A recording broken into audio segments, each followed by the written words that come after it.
नमस्कार दोस्तों, स्वागत है आपका एक बार फिर क्विक एंड टाइल के यूट्यूब चैनल में। दोस्तों आज हम बात करेंगे मौद्रिक नीति की। जी हाँ, वही वाली मौद्रिक नीति जिसे सुनकर जो है आधे स्टूडेंट सो जाते हैं, लेकिन आज हम सोने नहीं देंगे। तो दोस्तों मॉनेटरी पॉलिसी आज हम ऐसे समझाएंगे आपको। जंगल जाती हुई महिलाएं एक दूसरे को इंस्टाग्राम के बारे में समझाती हैं, मतलब एकदम सरल तरीके से। तो चलिए शुरू करते हैं। आज का पहला क्वेश्चन है, मौद्रिक नीति का प्राथमिक उद्देश्य क्या है? ऑप्शन ए है अर्थव्यवस्था में सरकारी व्यय को नियंत्रित करना। ऑप्शन बी है विनिमय दर को स्थिर करना। ऑप्शन सी है कि कीमत स्थिरता बनाए रखते हुए विकास को प्राप्त करना। ऑप्शन डी है सार्वजनिक ऋण का प्रबंधन करना। तो दोस्तों इसमें आपने कमेंट सेक्शन में आपको इसका आंसर देना है। अगर आंसर नहीं आ रहा है आपको, तो आपको कमेंट में जगह बताना है कि आप कौन सी जगह से ये वीडियो देख रहे हैं, ताकि हमें भी तो पता चले ये वीडियो कहाँ कहाँ तक जा रही है। तो दोस्तों मॉनेटरी पॉलिसी का मेन उद्देश्य क्या है, मतलब सरकार क्या चाहती है? सरकार चाहती है कि दाम भी स्थिर रहे और विकास भी हो, मतलब थाली में खाना भी भरा रहे और जेब भी खाली ना हो। इसका मतलब क्वेश्चन नंबर फर्स्ट का जो है सी इसका सटीक आंसर होगा, जिसमें कीमत कीमत स्थिरता बनाए रखते हुए विकास को प्राप्त करना। वो लाइन उसी के लिए थी, मैंने जो पहले लाइन कही ना, कि मतलब सीधा है कि दाम भी स्थिर रहे और विकास भी हो जाए। तो बढ़ते हैं दोस्तों आज के दूसरे महत्वपूर्ण क्वेश्चन की तरफ। भारत में मौद्रिक नीति तैयार करने और लागू करने के लिए कौन सी संस्था जिम्मेदार होती है? दोस्तों ये बहुत ही बेसिक क्वेश्चन है और बहुत बार ये क्वेश्चन जो है यूके ट्रिपल एससी ने इसको पूछा है, तो लोग जल्दी जल्दी में कर देते हैं, वित्त मंत्रालय कर देते हैं कि वित्त मंत्रालय होगी। तो दोस्तों पहले इसके ऑप्शन देखते हैं। ऑप्शन नंबर एक है वित्त मंत्रालय। ऑप्शन नंबर बी है भारतीय प्रतिभूति और विनिमय बोर्ड यानी कि सेबी। ऑप्शन सी है भारतीय रिजर्व बैंक और ऑप्शन डी है नीति आयोग। इसमें पूछा है भारत में मौद्रिक नीति कौन बनाता है? तो भाई क्या सोचा? ना भाई ना, फाइनेंस मिनिस्ट्री तो नहीं है इसका आंसर और सेबी तो बिल्कुल भी नहीं है। तो असल में खेल जो है वो आरबीआई का है। आरबीआई यानी कि क्वेश्चन नंबर 2 का जो होगा सी इसका सटीक आंसर होगा, जो कि आरबीआई है। तो इधर उधर नहीं दौड़ना है। क्वेश्चन नंबर थर्ड है, निम्नलिखित में से कौन सा आरबीआई की मौद्रिक नीति का मात्रात्मक उपकरण है? ऑप्शन नंबर ए है नैतिक प्रोत्साहन। ऑप्शन नंबर बी है ऋण की राशनिंग। ऑप्शन सी है खुले बाजार के परिचालन। ऑप्शन डी है उपभोक्ता ऋण का विनियमन। तो क्या है मात्रात्मक का मतलब? मात्रात्मक टूल का मतलब है कि पूरी अर्थव्यवस्था को एक साथ हिलाने वाला टूल, और वो है ओएमओ, गवर्नमेंट सिक्योरिटीज की खरीद बिक्री का ये एक तरीके का शोरूम है। ठीक है, सिंपल सरल भाषा में आपको इस तरीके के क्वेश्चन को सॉल्व करना है कि मात्रात्मक टूल कौन सा है। अरे उपकरण उपकरण सोच के ना फिर दिमाग घूम जाता है। उससे अच्छा थोड़ा इंग्लिश थोड़ा हिंदी इंग्लिश में पढ़ लिया करो, ज्यादा इजी हो जाएगा। तो क्वेश्चन नंबर थर्ड का जो है सी इसका सटीक आंसर हो, जिसमें क्या है खुले बाजार के परिचालन। बढ़ते हैं आज के क्वेश्चन नंबर फोर्थ की तरफ। बैंक दर क्या है? ऑप्शन नंबर ए है वह दर जिसपे वाणिज्य बैंक आरबीआई को पैसा उधार देते हैं। ऑप्शन नंबर बी है वह दर जिसपे वाणिज्य बैंक आम जनता को ऋण देते हैं। ऑप्शन नंबर सी है वह दर जिसपे आरबीआई वाणिज्य बैंकों को दीर्घकालीन ऋण देता है, जिसके लिए कोई संपार्श्विक नहीं लिया जाता है। ऑप्शन नंबर डी है वह दर जिस पर वाणिज्य बैंक एक दूसरे से धनराशि उधार लेते हैं। तो क्या होगा इसका आंसर? तो पहले समझो बैंक दर क्या है। ये वो रेट है जिस पर आरबीआई बैंकों को बिना गहना गिरवी रखे लोन देता है। मतलब सीधे सिंपल सी लैंग्वेज में समझना है। मतलब यह है बैंक भी क्रेडिटर बन जाते हैं, आरबीआई भैया थोड़ा पैसे दे दो, मतलब इस तरीके का होता है इसमें ना। मतलब सीधी सी बात है इसमें कि आरबीआई में इसमें जो है बैंकों को लोन देता है। ठीक है, तो ऑप्शन नंबर सी इसका सटीक आंसर हो जाएगा। आज का क्वेश्चन नंबर 6 है, यदि आरबीआई रेपो रेट बढ़ा देता है तो इसका सबसे संभावित प्रभाव क्या होगा? ऑप्शन नंबर ए है वाणिज्य बैंकों के लिए ऋण सस्ता होगा। ऑप्शन बी है बाजार में तरलता कम और मुद्रास्फीति नियंत्रित होगी। ऑप्शन नंबर सी है निवेश और खपत में वृद्धि होगी। ऑप्शन नंबर डी है मुद्रा का अवमूल्यन होगा।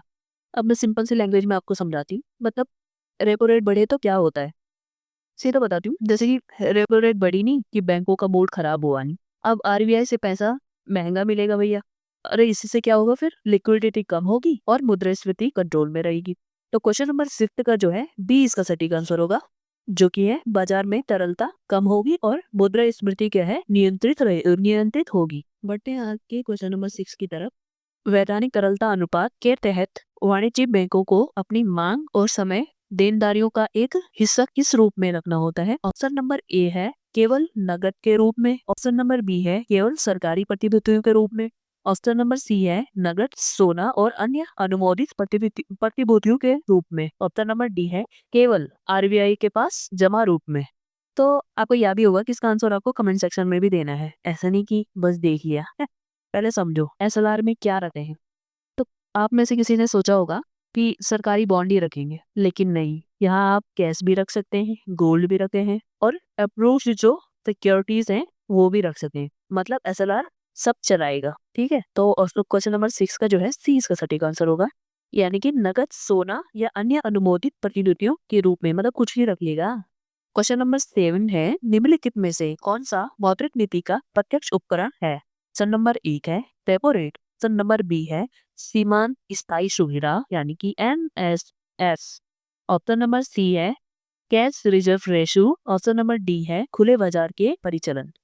क्वेश्चन नंबर 7 का जो है सी इसका सटीक आंसर होगा, मतलब कैश रिजर्व रेशियो, मतलब बैंक सीधा कह देगा कि बैंक मतलब बैंकों को बैंक यानी कि आरबीआई कह देगा कि भाई सीधा से अपने पास इतना कैश रखना तुम्हारा अनिवार्य है, तो तुमने रखना ही रखना है, ठीक है। तो मतलब तो मौद्रिक नीति का जो है डायरेक्ट इंस्ट्रूमेंट CRR है। तो बढ़ते हैं आज के क्वेश्चन नंबर 8 की तरफ।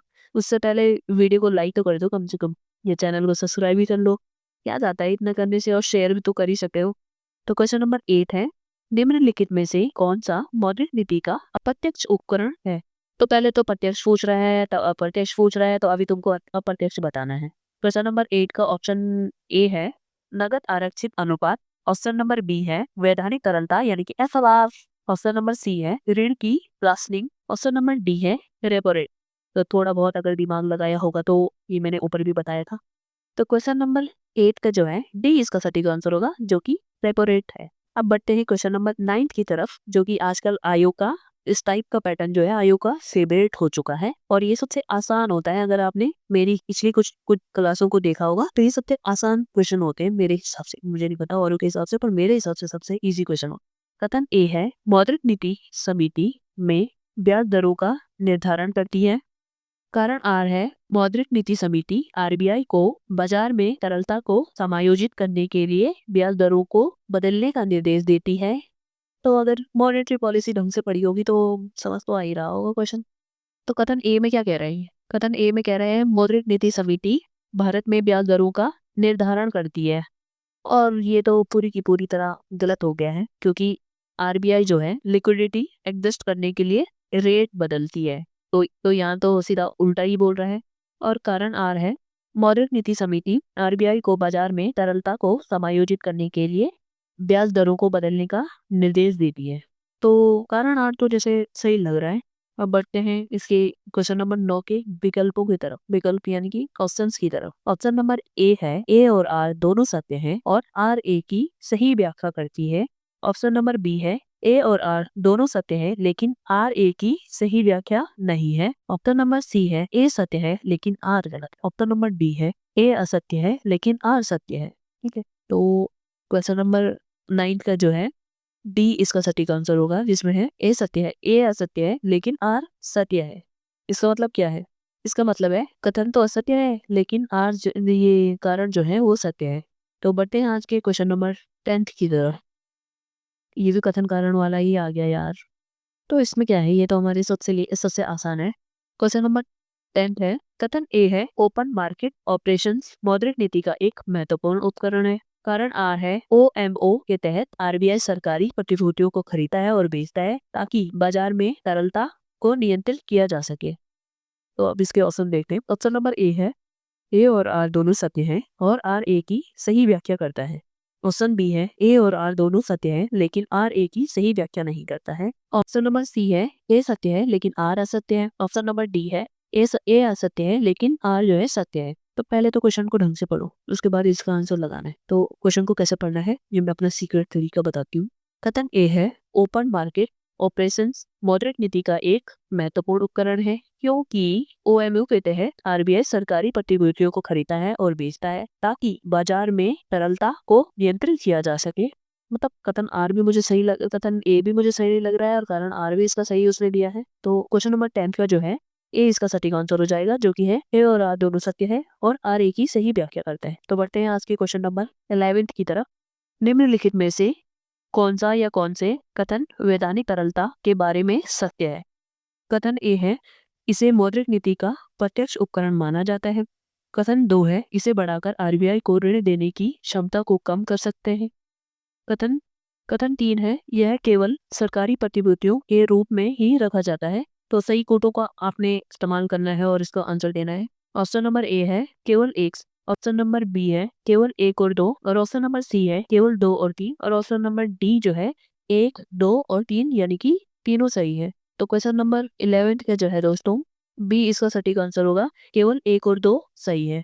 अब बढ़ते हैं आज के क्वेश्चन नंबर 12, यानी कि आज के लास्ट क्वेश्चन भी ये होगा, आरबीआई मुद्रास्फीति को नियंत्रण करने के लिए निम्नलिखित में से कौन सा कदम उठाती है? फर्स्ट सेंटेंस है, केवल रेपो रेट में वृद्धि करती है। ऑप्शन सी है, केवल नगद आरक्षित अनुपात में कमी। ऑप्शन 3 है, कुल बाजार में सरकारी प्रतिभूतियों की खरीद।